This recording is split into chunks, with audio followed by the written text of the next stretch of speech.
Contact.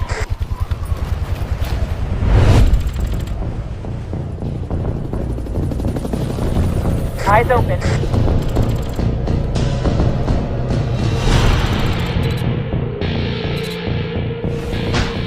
Tango spotted. Enemy contact. Ready for company. Deploying welcome mat.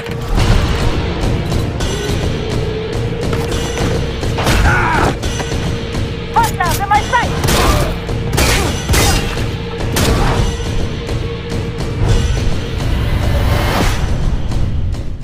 Tried and true methods are often superior to new and innovative. It's a foolish soldier indeed who dismisses the effective nature of old and tried tactics, for the best operators know how to make the most of what they have, and it's these operators who, like their gadgets, are timeless. Such is the case with Tina Ling Tsang, or rather known as Frost. Raised in Vancouver, British Columbia, Tsang enlisted with the Royal Canadian Air Force when she was 18 years old. She graduated top of her class from the Royal Military College of Canada, and after achieving a bachelor's in science and mechanical engineering, she took officer training and was later stationed in Esquimalt with the Joint Rescue Coordination Centre Victoria. She served as a primary search and rescue operative, braving the outdoors and wildlands of the Yukon.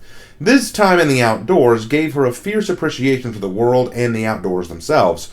Tina demonstrated a very focused and uncompromising attitude, unwilling to take shortcuts or undercut her actions. Overflowing with energy, Tina is always itching to put her hands on a new task, which has revealed she suffers from a case of OCD, causing her to meticulously rearrange and organize everything, be it in her own life or with other operators and teammates, for better or worse. Tina is open to feedback on her performance and ideas. She's a careful planner, and Tina makes evaluations and reevaluations of all of her steps and ideas. Though, as mentioned, she doesn't like shortcuts or dismissal. See, it's one thing to correct her ideas or reveal something to her that she may not have thought of, but it's something else entirely to merely dismiss aspects of a situation out of sheer laziness. Now, after being invited to join Joint Task Force 2 in Canada, she was swiftly found and recruited by Rainbow. Tina, or Frost as she would come to be called, melded well into the team and formed a close friendship with Nomad, who, like her, understood the beauties and dangers of travel and outdoor living. She's also begun forging a friendship with Thunderbird for similar reasons. Harry did note, however, that Frost needs to find some introspection. Frost has few interests outside of hunting or outdoor living. She connects slowly and sometimes without success to others in her unit, and it can be hard to get a read on her, though she's quite amiable.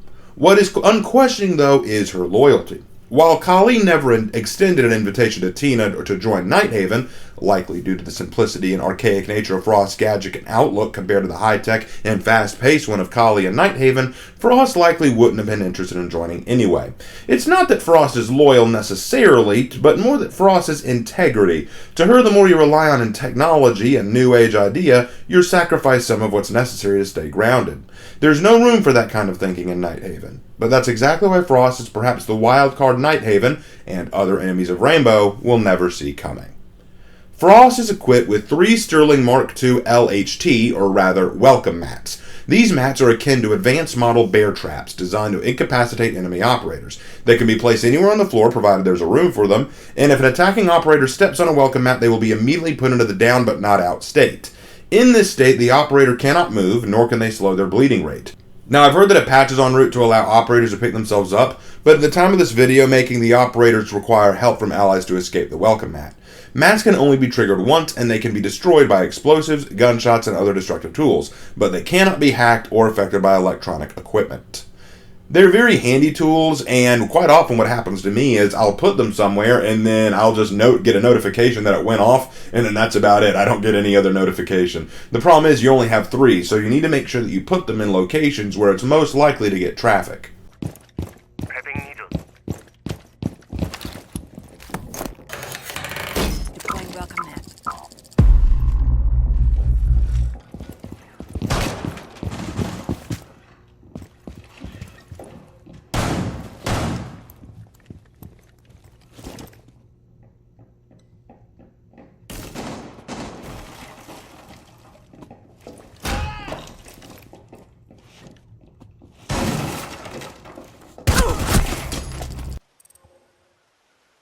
Seconds.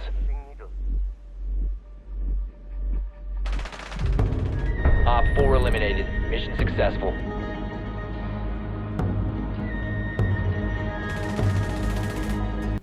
Frost comes equipped with 2 optional primaries and 2 optional secondaries. First is the Super 90 shotgun. It's a pretty good close-range shotgun. It has a harsh damage drop-off, but compensates with dealing above-average damage per pellet launch with a low recoil per shot. It has decent utility, and though not as strong as maybe the SPAS or M1014, it compensates for maneuverability. A decent shotgun to have on hand.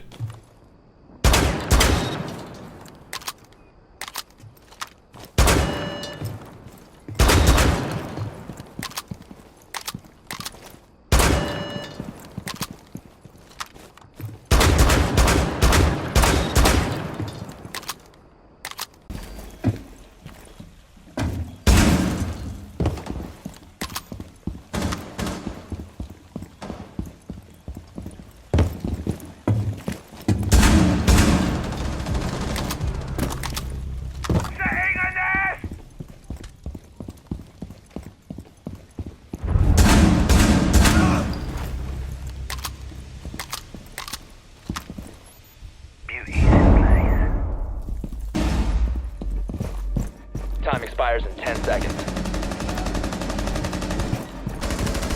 5 seconds left.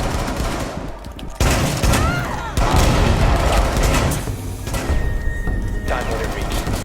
And then there's the 9mm C1 submachine gun. It's perhaps one of the most infamous guns in the game. As of now, Frost is the only one with access to it, and though it presents itself as an old-fashioned piece of hardware based off of the stem, this gun is a Widowmaker. It fires at a slower rate, but in exchange it has a very low recoil and incredibly good damage per shot. It has an above-average magazine size, meaning you can dump damage for a longer period, and the slower rate of fire encourages players to be more strategic and careful in how they fire. Combine that with a very quick reload speed, this gun is one of the best in the game, and no doubt you have been killed by it.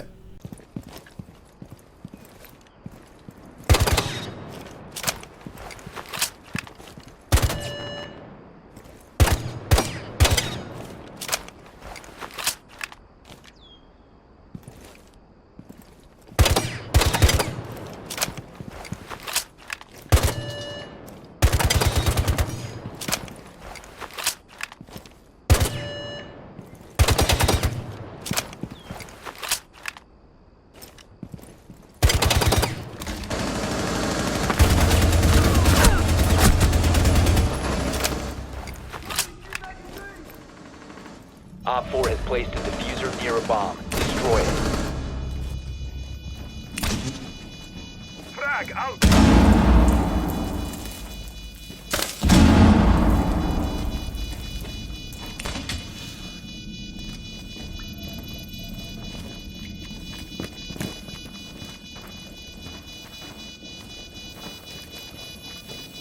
Located the diffuser. Destroy it.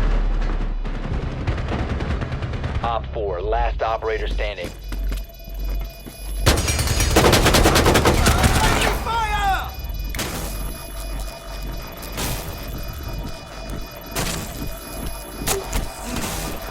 Friendly disabled the diffuser. Mission successful. For her secondaries, she carries the Mark I 9mm handgun, a moderately useful handgun. It has moderate damage, but makes up for this with an excellent controllability and good ammo capacity. It could easily be considered a jack-of-all-trades gun because it's just kind of good in all areas, but not great in any of them. It's a good option to carry with you, though, and I don't want to discount it.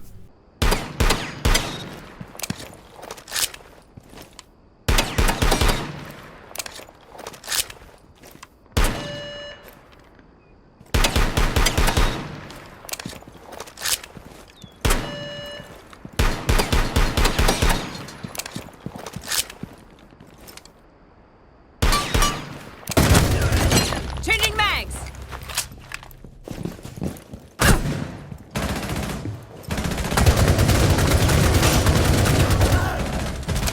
Op 4, stop standing.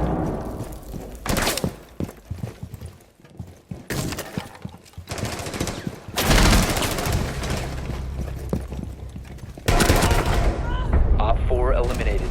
Mission successful.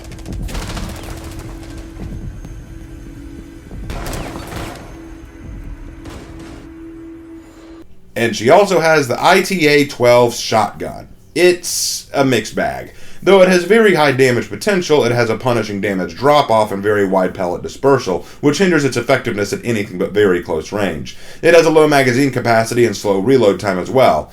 So its greatest use is not killing enemies, but utility, as it can easily shred walls and barricades in a few short bursts, making this gun more of a useful tool for clearing obstacles rather than taking down opponents. That's why I think it's better to go with the Mark I 9mm handgun rather than this gun, unless you just want to clear territory.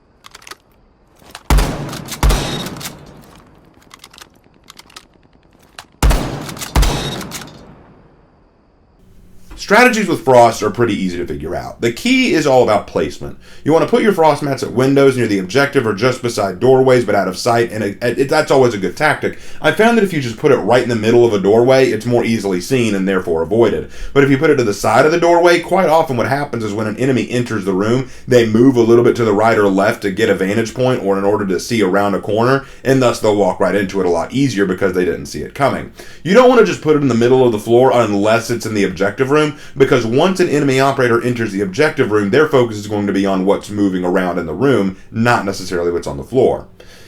After that, the best thing to do with frost is just to find a safe position, hunker down, and aim at whatever moves. Although I will admit, sometimes it is useful to roam a little and seek out the opponents, forcing them to run into the objective where your traps are, and with your excellent SMG, this is a possibility you shouldn't ignore. I also recommend running alongside Legion, whose goo mines can instantly down an opponent stuck in a frost mat, or with Cade and Bandit, and because your mats are immune to electricity, the mats will catch and the electricity will kill. So you've got a lot of options as far as frost is concerned. My final conclusion is this. I like Frost as an operator because I really like her gun. I mean, that, like I said, her submachine gun is one of the best in the game. And her traps are actually very useful. They're very deceptive because you look at them and you think, man, this is a large, overbearing, and very obvious trap. Who's going to fall for this?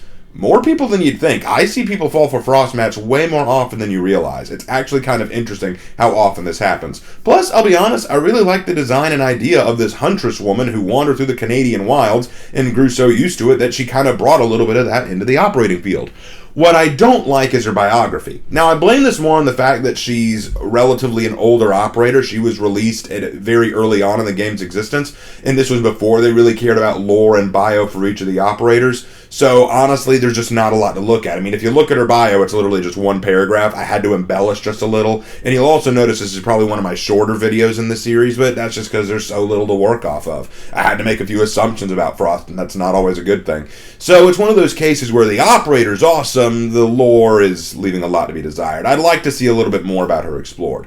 But I don't think there's anything bad about her. Frost is honestly a very highly picked and very enjoyable operator. If you haven't tried her out, do so. And that's going to wrap it up for this video. Next time, we'll be talking about the war criminal himself, Fuse. Until then, I will see you in my next video. Take care.